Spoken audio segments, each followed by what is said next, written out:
we're all gussied up here. We're ready to go. So, I'm the old guy with young kids, and I got three teenagers that drive me, three different meals this morning I had to make because the time is spread out for oh them. They man, have to be at school. yeah, you deserve a medal. I get it totally. It's it's a lot, but well, let's get into some good stuff here. So one time I was asked kind of a similar question about that. I go, what made me be such a good dad is that I didn't become a dad until I was in my late 40s. You Okay. know, as opposed to being 25. Yeah, somebody asked me, how did you? I got my greatest compliment when my brother told me he got kids at 25. I didn't have my kids till almost 25, almost 50. And I go, hey, well, if I would have had kids at 25, I would have mine, they would have been screwed up also because I was trying to build myself. What am I doing? And by Totally. the time I was in my 40s, I kind of said, hey, I've had my run. Yeah. I'm still running, but Yeah. it's like, hey, I know where my priorities really are too. Yeah. I totally get it. Yeah. Wisdom always makes it a little bit easier and a little better, right? Yeah, yeah, that's a great way of saying it because I always use that quote. I just forgot to say it on that other show. Yeah. Well, man, it's great to meet you. I'm looking forward to getting into your world, your history. So thank you so much for taking a minute out today. Appreciate it. Thank you so much, Joe. Yes, sir. So let's begin our journey with this. 5 years ago, this pandemic, especially in health and fitness and everybody's mental health, was huge. How did you get through that era and how has it affected your work and what you do today? Yeah, that's a good question out there. What I know about how the body works, the body knows how to heal itself. And when they were talking about here, take this medication and this drug, it's a respiratory infection. Can your body deal with it? Is your immune system strong enough? And I always tell my wife, and she always says, you're the worst because you're a morning person and a night owl. And I hate that about you and everything. And so a lot of times I'll start feeling kind of weak and everything. It's because I haven't had enough rest and sleep. And how many people today are just going on coffee all the time and they're running, running, running?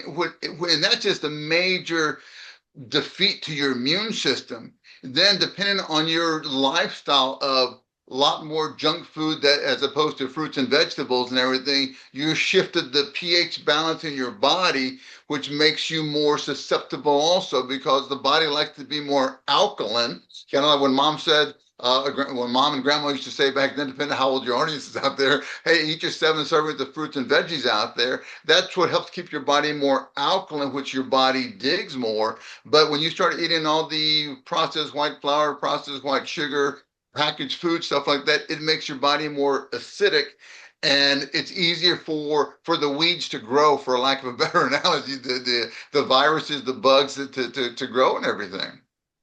So let's get to the heart and soul of what you do. Before we get to the 5 steps, I want to know this.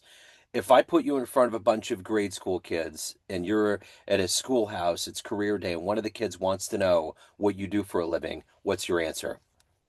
Well, for years I was helping people learn how to eat right and train smart. A lot of people would come to me because they want to either have more energy, they want to lose weight basically, or they're having pain. Can you help me with my pain? Can you help me with my health issues? Can you help me fall asleep better? Can you help me with those are the big things that most people were coming to see me for. So, what did you want to be when you were a kid? When you were 12 years old, what was your dream job? Pro athlete. I wanted to be a pro athlete. And unfortunately, I was slow, white, and small, so it just didn't work out very well for that. But that was just a dream, and so it evolved, and and right now, I'll say this: I'm the older guy. I don't say old anymore. I'm the older guy with younger kids and everything. But I always tell them, right now, as you get into your 18th year and then your 20 years and 22 years of age, you need to start knowing, realize where do you want to go. And a lot of times people don't know where they want to go. Sure, there's a lot of people that when they're in their first decade of life, I want to be a pro athlete. I want to be an entertainer. I want to be in front of the movies or whatever that may be. And that's easy for people to kind of visualize and see where they want to go, and that draws them there. But that's maybe, I don't know, what, 3% of the population, 5% of the population. Some kids want to be pilots, firemen, special forces, things like that, that they see from the movies. But once you get past 20, you realize, okay, I'm slow. I can't throw the ball. I can't run very fast. So I'm not going to be a pro athlete. I can't sing. So do I want to be an accountant? Do I want to be an engineer? Do I want to be a doctor?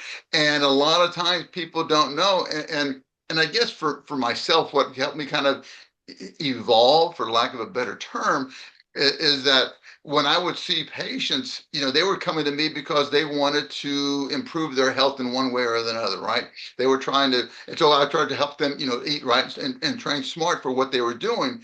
But as you started building a relationship with the new patient, they would start sharing more after the second visit, third visit about, just oh, it was a pain to get to the office today, work is killing me, spouse, yada yada yada yada. And I could hear just some of the things that they were being challenged with, with kind of the whole body, mind, spirit aspect, for lack of a better analogy. And like, okay, they need somebody to help them. They I think they need to see some good old just advice, talking with somebody. But okay, let's stay in your sweet spot. They're here paying me money for health and fitness stuff. Don't veer over here and start trying to be a therapist with them, a mental therapist. So, it's just that's kind of what I've been doing for years right now. So take me back to your childhood. What were the foundational elements that led you to loving sports, nutrition, and health? What were the seeds that were planted that has evolved into your life and career? Well, I'll say a couple of things. I had a really good mom and dad. Okay, they were together for 47 years until dad passed away and everything. I'm the middle. I'm the middle neglected child of three boys. And so, yeah, I wanted to be a pro. We were all doing sports. Dad was the old school dad. We'd be in the backyard. You know, I'll say one of the quotes that we did a lot of work around the house. This was back born in the 50s, 59. And so back there, we were just doing all kinds of stuff, doing stuff that to make extra money and, cutting grass, trimming trees, things like that. And, my dad's patented line when we're out there on a Sunday cleaning the house, my mother say, Frank, it's Sunday, they can't they? They eat on Sunday, don't they? Get out there. So it was just that hard work mentality that he kind of, put into us and everything. So talk to me a little bit about who has been a hero, who's been an inspiration for you in your life. Oh, my dad, absolutely. I mean, the challenges he had growing up, the difficulty of what he was able to accomplish. He was, I use the analogy, he was kind of like Frank Barone, somewhat from Everybody Loves Raymond. If you watch that show, they had the same name as well. But he was able to rise above the crappy circumstances he grew into. And so as I've gotten older, I've been able to appreciate that because he sacrificed so much to make sure that we had a stable environment. When I did the eulogy for my father's passing, I told the story, and a lot of people didn't know this, but when my father proposed to my mother, he had to ask three different times because my eventual grandfather on my mother's side said no. And he came back again, no. And finally, the third time, my mother said, Dad, if you don't say yes, I'm going to go off with him anyway. And so that's how he got into the family. And the joke my father was always most proud of was that there were like five girls in the family he wedded into, and he was the one that was able to stick around the longest and everything, the one that they didn't want in there. So when you being a sports fan growing up, what was your team? What was your athlete? Who inspired you? Growing up in Texas, San Antonio, went to the Houston Astros a whole lot, was there when they built the Astrodome and everything. I used to, for those who are old enough, if you remember Jose Cruz, the left fielder for the Oh Houston yeah. Astros, someone Yeah. going way back there. And when he would come up to bat and everything, they'd go, next to bat, Jose Uh-huh. Cruz. And they on the scoreboard again. This is back in the '60s, so that was the eighth wonder of the world, the Houston Astros. And that big scoreboard, they would say CRU and then Z, 1,000 letters Z. And I used to just see that, next to come under the bat, Len Lopez. And so that was just kind of my little dream and everything. Awesome. I was a huge Mets fan, and I remember that series when he played in there, and I remember them being in the Astrodome. I mean, of course, Bad News Bears too, when they all got out on the field and ran out there, and it was this just playground of just enormity. It was awesome, you know. Wow, man. Um, so let me ask you this. Talk to me a little bit about the 5 steps a day. Talk to me about how this came up, the effectiveness, kind of the overall methodology. Well, when I was in practice, I would tell my patients, listen, because again, we're talking about health and fitness. I would tell them, listen, I don't expect you to have 21 perfect meals when I see you in a week, but just imagine in the next in 21 footsteps in the sand. Because 3 meals a day, 7 days a week, 21 footsteps. I'd like to have you at least take 16 or 17 good meals throughout the week. And I say that because what I've always saw with patients is that a lot of times people will start a diet and they'll start a diet and they're good, good, good. Then they blow it one day and they never get back on the wagon again. They just completely yeah, I ruined everything. Why continue and everything? And so that was kind of my start with that. And then as I saw my patients and everything, we need another way to help them because it's more than just body. There's a mind element, there's a spirit element. And then one day it just hit me. I'm kind of the acronym guy. And so I said steps. Perfect. 5 steps a day. Because everybody's tracking their physical activity with their watches now, right? Whether they're closing their rings on their Apple Watch or they're just tracking their steps. But what are you doing to track how you're working your mind and spirit? And then it just hit me like a ton of bricks. Steps. And the word steps, Joe, is just an acronym for sleep, think, eat physical. Did I spell it wrong? Eat physical, and then spirit.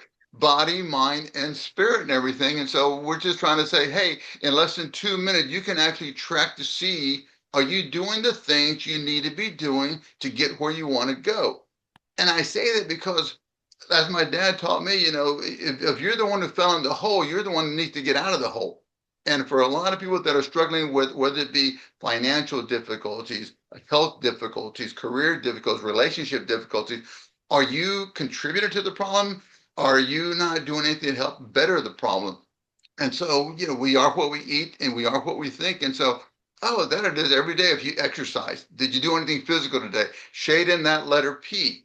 And did you eat right? Shade in the letter E, and you'll get a good visual picture of your steps that you did for that day. And in less than 2 minutes, you can kind of see, hey, I took 27 steps for this week here out of potential 35 steps. Yeah. And there's something about visually seeing the number of steps you took versus one week, oh, I only took like 9 steps this week. Whose fault is that? And so it's kind of like I always say, I didn't steal it from Jerry Seinfeld, but I know I'm a big fan of Seinfeld. He created his Seinfeld calendar, and I don't know if you know the story. They say somebody asked him one time, what do you attribute to your success? And he said, when I was a young comedian, I said, if I want to be successful in this industry, I think I need to be able to write, I need to write 10 jokes a day. And so what he did, he got a wall calendar, and every day that he actively wrote 10 jokes, he would put a big X on that day. Next day, another X. Next day, another X. Oh, I didn't do anything. I got distracted. Yada yada. Girlfriend, whatever it might be. You don't do it. And then he started realizing, hey, I like all the X's. I don't like the blank spaces. There was this visual input, and when I first shared 5 steps with some other friends and everything, are they all kind of told me. One of them was a doctor, in the mind game. He was just telling me, Len, that when they see that, there's this big biochemical hit that happens. I know I kind of researched it, but I never shared this with anybody and Yeah. everything. So it was great hearing this other doctor, psychologist, telling me that, yeah, there's some really great benefit because I think it further drives and that habit that you're trying to build. And as I always try to tell everybody, Joe, your habits and attitude are like your DNA. It's your genetic code.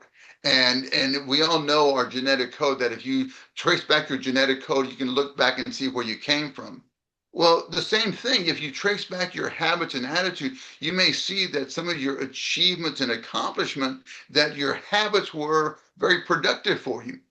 But by the same token, if you've hit these challenges and difficulties in your life, if you trace back your habits and attitude, you may notice that, maybe I was looking at too many cat videos. Maybe I was doing too much Xbox. Maybe I was doing watching too many Cowboy Kansas City Chiefs games and everything like that. And so that's just kind of the evolution of how, 5 steps got started. Just thinking it's just another way to track how you're feeding body, mind, and spirit. Speaking of, what is it that gets you up in the morning when the alarm clock goes off? What motivates you to stay healthy, to help radiate that joy, to make people healthier, take care of your soul? What is that for you? Yeah. How do I do that? I don't know. Maybe it's just me just knowing the responsibility, wife and kids, right? Just trying to, if I don't do this to do that and everything, and my wife, she does a lot, right? But it's just like getting up in the morning to help get the kids going and everything. And, just want to make sure, giving them more than what I had, right? And so just trying to be a symbol, a picture for when they get to the stage where they're older and responsible now, hopefully that happens, that they know, hey, I have an example that somebody showed me. This is what I'm supposed to do. Lead the house, lead the family. Help move everybody. Get them. Crack the whip and everything. So, if you had a dream tonight, ran into an 18-year-old version of you, and you had a book in your hands, and it was kind of a coffee table book of your life so far, and you handed it over and said, "This is how your life's turned out so far," would that young version of you believe it? Oh man, that where do you get these questions? Or the younger version of me believe that I am. When I was in my teens, probably not. Yeah. Because when I was in my teens, I had no idea, no concept of where I wanted to be. Because I've switched careers. I was I didn't start to become a doctor until I was in my 30s, mid 30s. Before that, I mean, I was even an actor and professional actor getting paid for doing stuff like that. I was never any. What got me out of the business because I said, hey, it's been 4 years. I would always joke, I'm not Tom Cruise's best friend, and everything. I need to make more money than what I'm making now. And so that's what kind of got me out of that arena. But I think just being exposed and a lot of time, I'm trying to teach my kids, right? My kid, I have 3 teenagers, right? That, the day's going to come soon enough. Your first 18 years of your life are pretty well scripted. You're going to be going to school, and then whatever the worries that you have in there are, they're your worries. That's your world. But after you get 18 years of age, there's that choice you're going to have to make. What are you going to do? You're going to join the circus, join the Marine, join the band. Get married, travel to Europe. You have to start making those decisions. And like my dad said, not like a good kick in the rear to get you out and everything.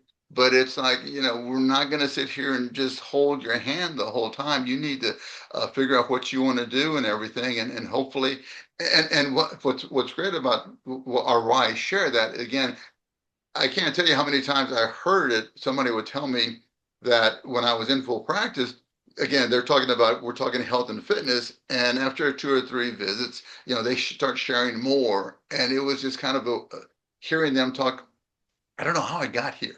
They're in their 40s, 50s. I don't know how I got here. I took over my job, my dad's business. I got in this field. I went to college, really didn't know what I want. Now I have a mortgage, a wife, a career, this, that, and the other. And I don't even like what I'm doing. And it's like, gosh, when do we start, planning where you want to go? I know if you dream about being a star baseball player, you're not, it's a very few people make that. But for a lot of people, when they're teenagers in that first, second decade of life, they're still trying to figure out where they want to go and everything. And I think that needs to be emphasized somehow. Not stressed to make them worry and go to bed and like they make them think, but to help bring that out of them. That what do you want to do? Where do you want to go? And I see some of my kids' friends who at 17, 18, they kind of have an idea what they want. Others are kind of like, I'm not sure. I don't know. I don't know. And not that you have to have that answer at 17, but it would be nice to know where you want to go before you reach your fourth decade in life.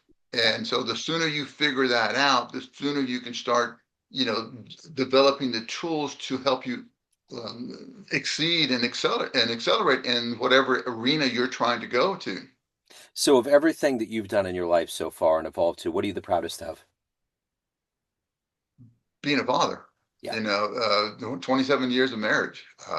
It's I've gone full circle in my life. I had a lot of good ups, and I've been knocked in the teeth a few different times and everything. Um, and so, yeah, just being a good husband. I'm going to give myself the credit of being myself a good husband, but 27 years with one woman. Uh, it's not like I've had three marriages and this one's the one that's worked finally. So that and just having three pretty good kids. So everyone has a perception of you, family, friends, clients, everyone that you know that you work with, but you run the show. What's your perception of you? Who do you think you are? I think, gosh, where do you get these questions? Oh my gosh. I just thought them up. Who do I think I am? I think I'm a guy who who had struggles, but learned from the struggles. I've got knocked down a few different times, right? But I've been able to get up and just with the Holy Spirit just helping me because some getting their teeth knocked in, pretty much almost literally being left at the altar. That's a tough one. Yeah. Yeah. One of my good friends, he always says every time I'm walking by the TV in my house and I see one of the like the Oprah Winfrey shows or any of those other Phil Donahue shows or Dr. Phil, and they're talking about the worst breakup. I'm always waiting. I have to stop. He tells me because I'm waiting for you to pop out of the back of the out of the curtain and everything. So it's just one of those. We all have our challenges. How you deal with those challenges, because everybody's challenge is going to be different. But it's about just picking yourself up and one foot in front of the other, and having faith in Him and reaching out to Him, and then just your friends and other family members. And are you around others that can support you? And I'm not talking financially, but are you just around other people that are just always just kind of putting everything down in life and insulting everything and critical of everything? And there's people like that, right? Are you surrounding yourself with more of that versus people that are encouraging, those that are uplifting for you, and those who want to help you? So if anybody wants to transform their calendar, their journal, 5 steps a day, any of the other good business, where do they go? Go to drlenlopez.com. Then go to 5 Steps a Day. Hey, it's an app. Go try the app. It's free to download. 5 Steps a Day. It's on both on Google and Apple and out there. And it's in less than 2 minutes. You can truly track. Are you doing what you need to be doing to get where you want to go? I love it. I will put all of this in the show notes. Dr. Lopez, thank you, sir. Thank you for your time. Thank you for your story. Best of luck with everything. Hey, Joe, I appreciate your time. Thank you so much. And gosh, yeah, those are some good questions. Thank you. I appreciate it.